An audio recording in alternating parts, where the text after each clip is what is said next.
Welcome to our model on the lumbosacral plexus. The lumbosacral plexus is a network of nerves that supply the pelvic girdle and the lower limb. Hence the reason why we're talking about it in the model under the lower limb.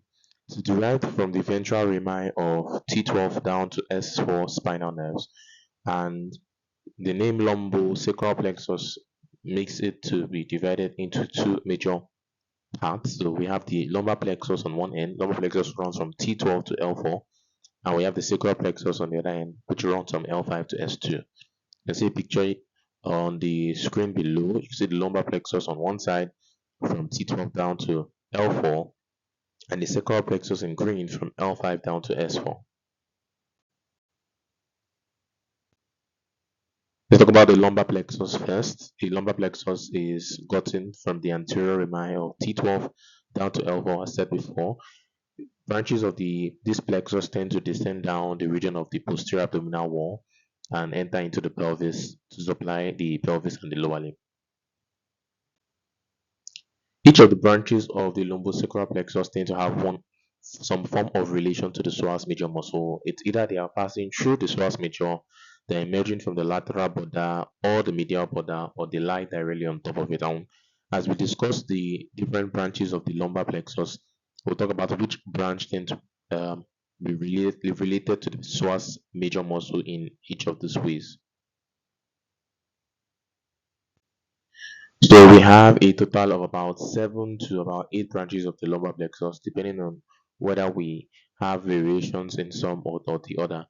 These branches of the lumbar plexus would include the ilioinguinal nerve, the iliohypogastric nerve, the genitofemoral nerve, the accessory obturator nerve, lumbosacral trunk, the lateral cutaneous nerve of the thigh, the femoral nerve, and the obturator nerve. And like I said, all these nerves are involved in supplying both the pelvic region and the lower limb.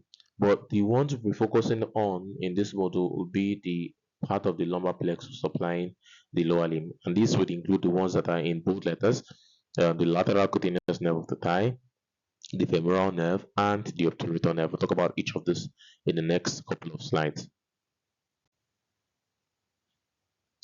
So let's start with the femoral nerve. The femoral nerve is gotten from the anterior rami of L2 to L4 spinal nerves.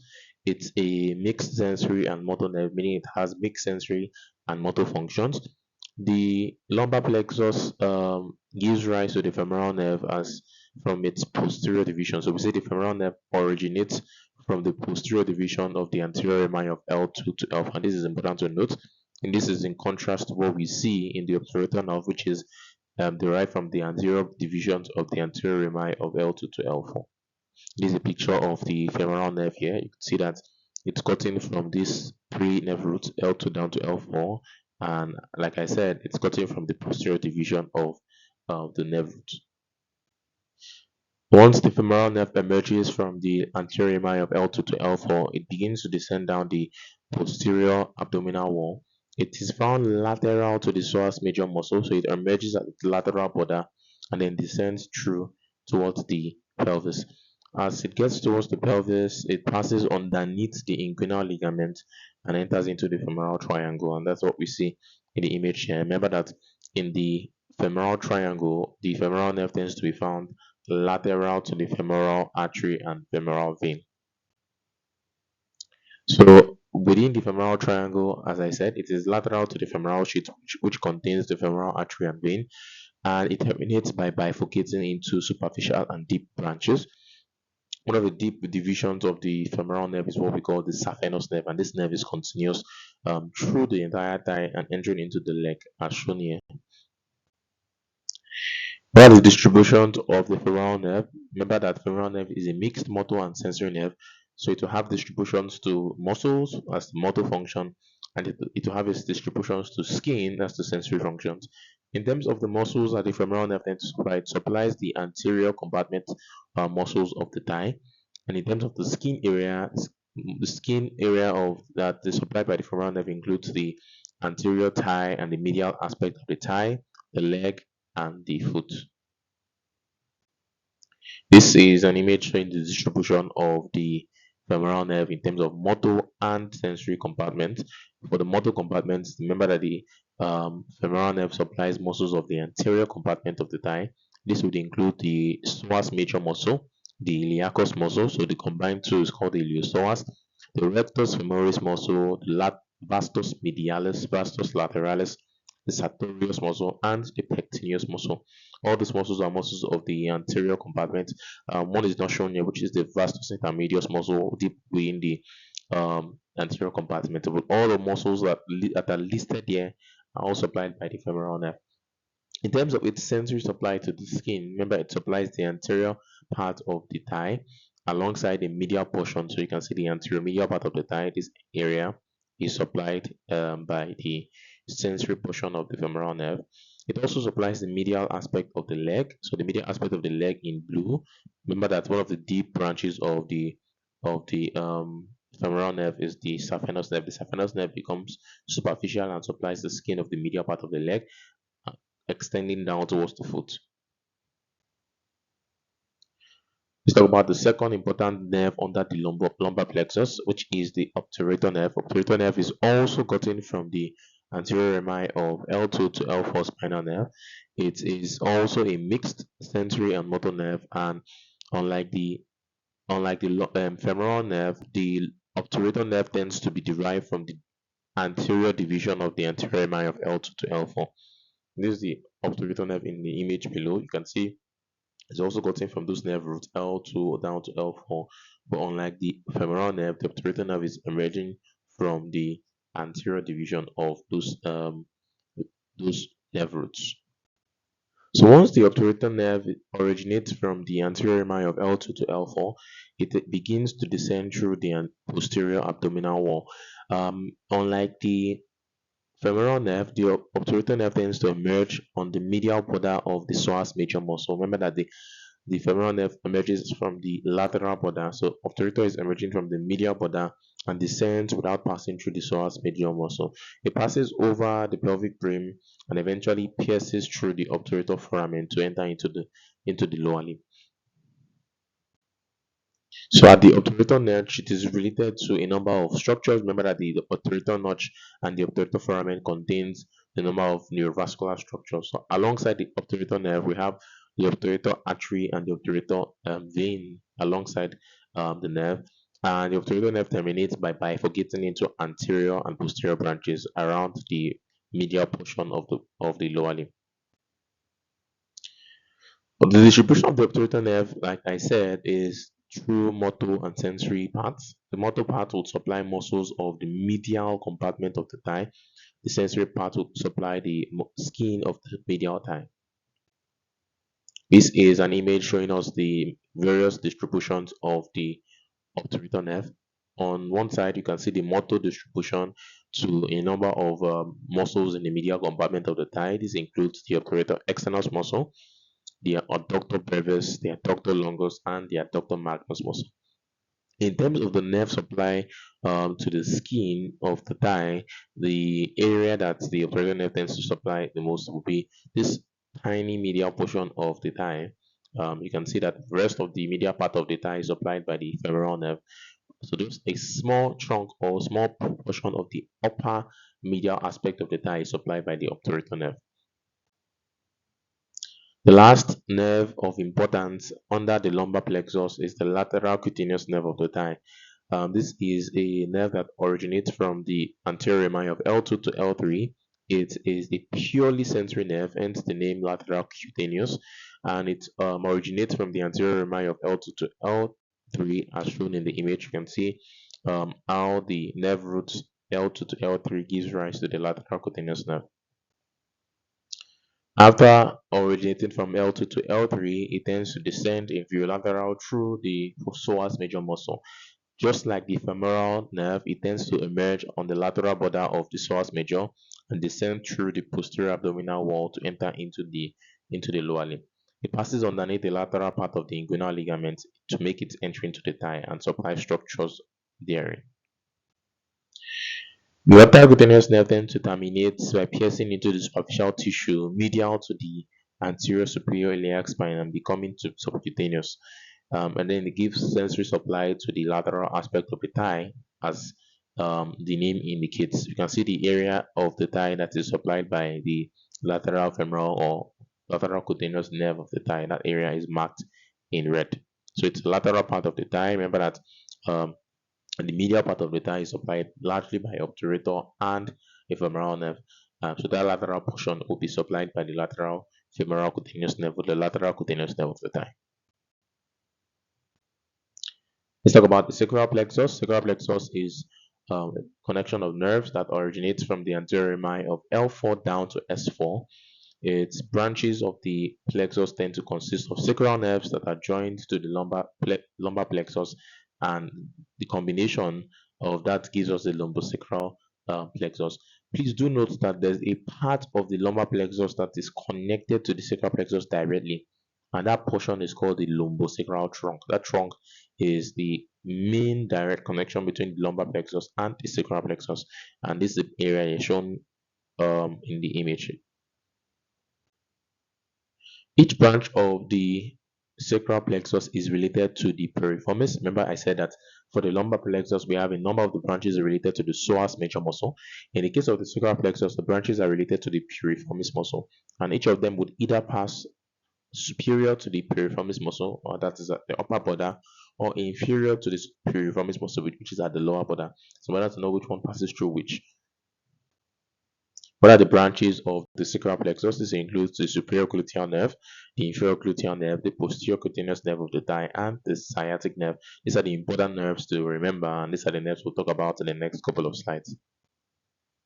Superior gluteal nerve is a nerve that originates from the anterior rami of L4, L5, and S1.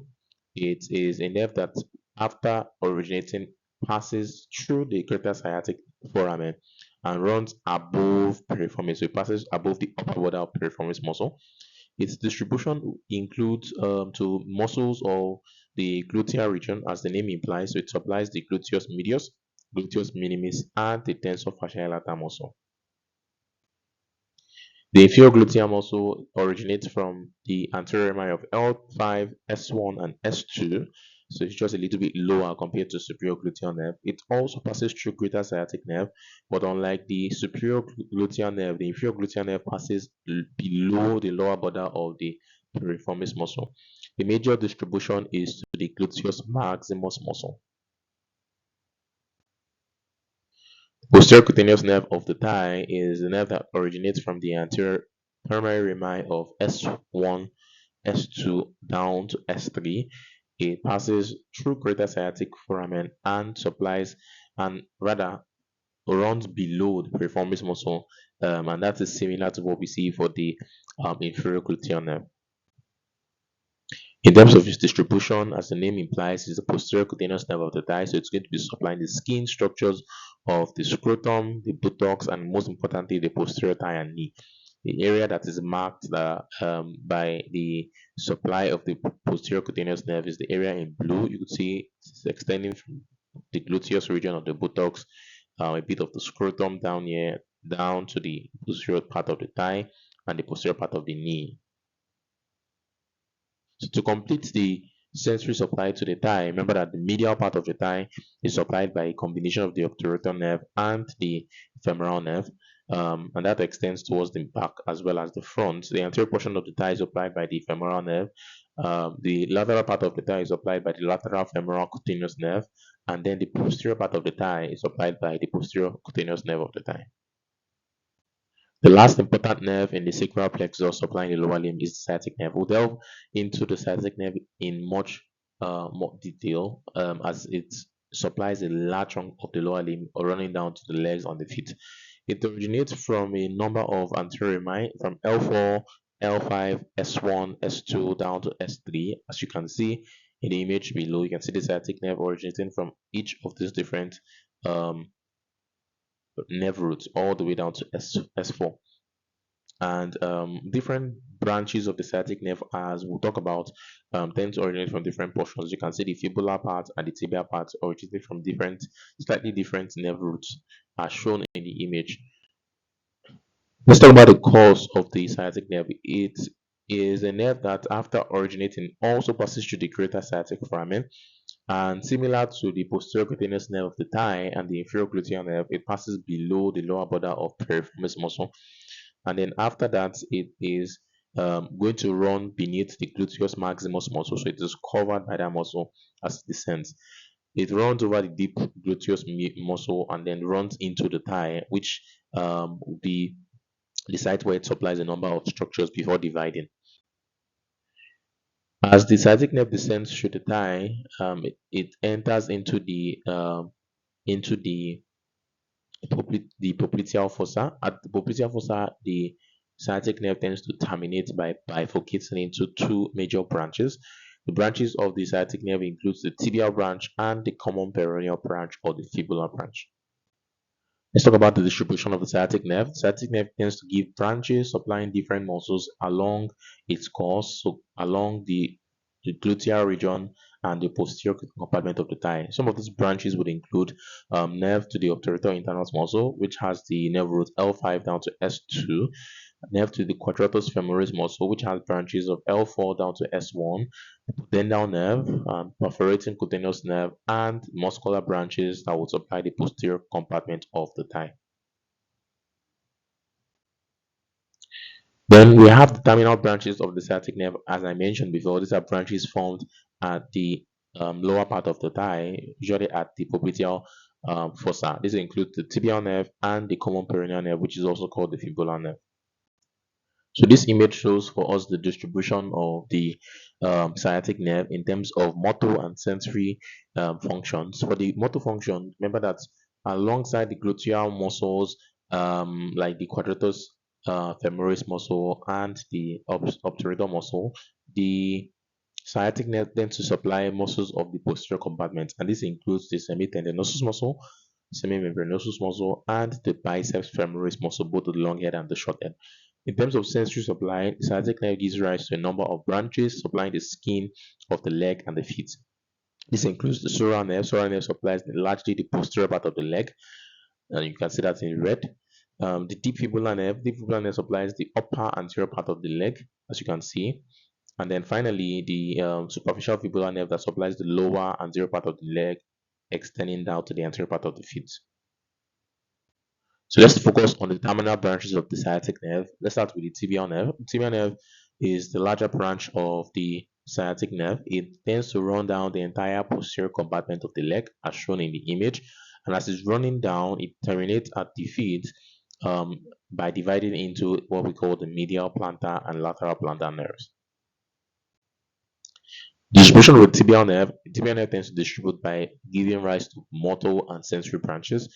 These branches include the muscular branch supplying all the posterior compartment muscles of the leg. The sural nerve will supply the skin of the back of the leg, as I said in the previous slide. The medial plantar and then the lateral plantar nerve, which are the terminal branches, will supply the feet. They supply the skin area of the medial 3.5 of the digit of the feet and the muscles of the feet. And then the lateral plantar nerve supplies the skin of the lateral 1.5 digit alongside muscles of the feet. So this is an image showing for us the various muscles supplied by the tibial nerve alongside the movements that they tend to do. Remember that the tibial nerve supplies largely the posterior compartment muscles of the leg. This includes the popliteus muscle, tibialis posterior muscle, the flexor hallucis muscle, and the flexor digitorum longus muscle. In terms of the different movements that these muscles tend to perform, they are involved in the plantar flexion of the leg. Plantar flexion is the ability to stand on one's toes. So it's a movement towards the posterior part of the leg, and this is done by the posterior compartment muscle supplied by the tibial nerve. The skin innervation or sensory innervation that is done by the tibial nerve, as I mentioned, includes the sural nerve. Sural nerve supplies the posterior part of the leg, as shown in the image here. Remember, the posterior part of the leg all the way down to the posterior part of the feet will be supplied by this branch of the tibial nerve. Other branches shown in this image are going to be supplied or going to be given by either the fibular nerve or common peroneal nerve or the femoral nerve. You can see saphenous nerve is one of the branches of femoral nerve, and it supplies the medial portion of the legs all the way down. In terms of the sensory supply to the feet, remember that The tibial nerve gives rise to medial plantar and lateral plantar nerves. These nerves also supply skin areas of the feet. Medial plantar nerve, like I said, will supply the skin of the medial 3.5 digit alongside the skin of the feet of the sole of the foot, and then the lateral plantar nerve will supply the lateral 1.5 part of the digit of the feet alongside the sole of the foot. Let's talk about the common peroneal nerve. Common peroneal nerve is a nerve that has a unique course. After emerging from the sciatic nerve at the popliteal fossa, it enters deep into the knee and then wraps around the neck of the fibula before descending towards the feet. It ends by dividing into deep and superficial peroneal nerve, and each of these nerves enter into separate compartments to supply structures of the leg. So the branches of the common peroneal nerve includes the lateral cutaneous nerve of the calf, the sural branch, which also contributes to the nerve supply to the back of the leg. The deep peroneal nerve and the superficial peroneal nerve, like I said, supplies different parts. So the deep peroneal nerve enters into the anterior compartment of the leg and supplies all the muscles in the anterior compartment. It also supplies the skin structures of the dorsum of the foot and the first and second toe, as on the dorsal surface.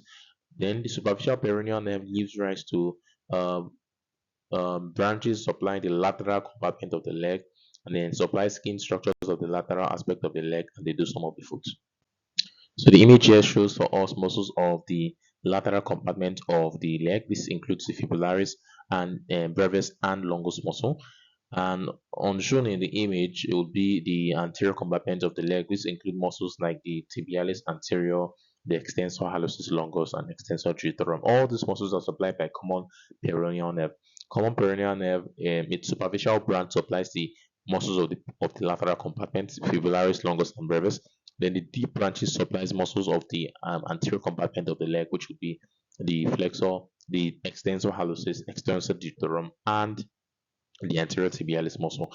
Each of these muscles are involved in doing separate functions. The fibularis, longus, and brevis, which are muscles of the lateral compartment, are involved in movement of eversion, whereas the anterior compartment muscles like the extensor hallucis, extensor digitorum, and the anterior tibialis muscle are involved in the movement of dorsiflexion.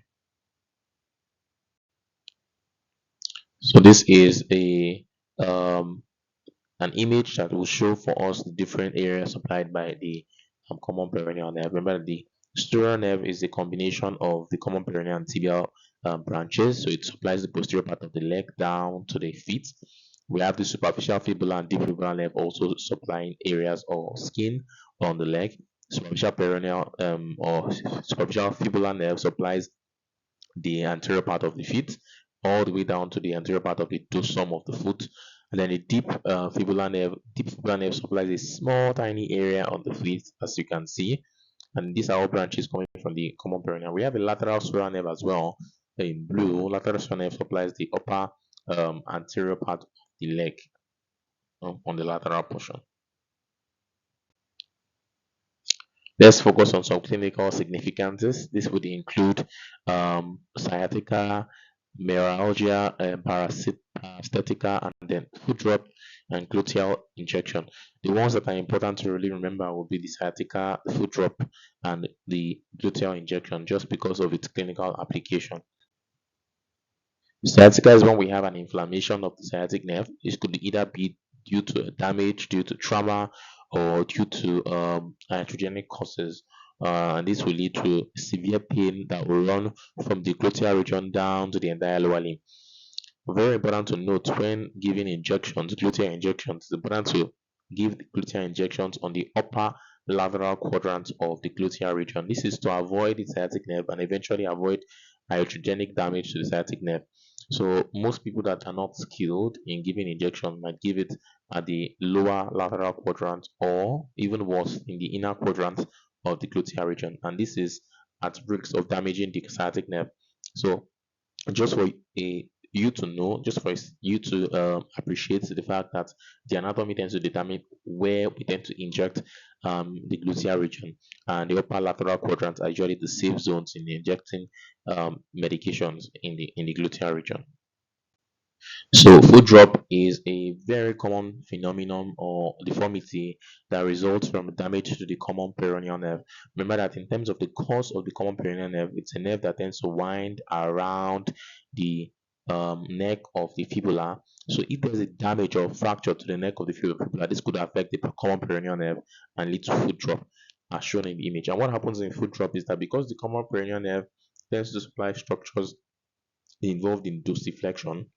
Remember that the common peroneal nerve supplies the anterior compartment muscles and the lateral compartment muscles. The um, the problem tends to stem from the inability of the common peroneal nerve to stimulate anterior compartment muscles and lead to dorsiflexion. And as a result, the limb would be in continuous plantar flexion, which is what we call a foot drop. And that concludes our module on the lumbosacral plexus.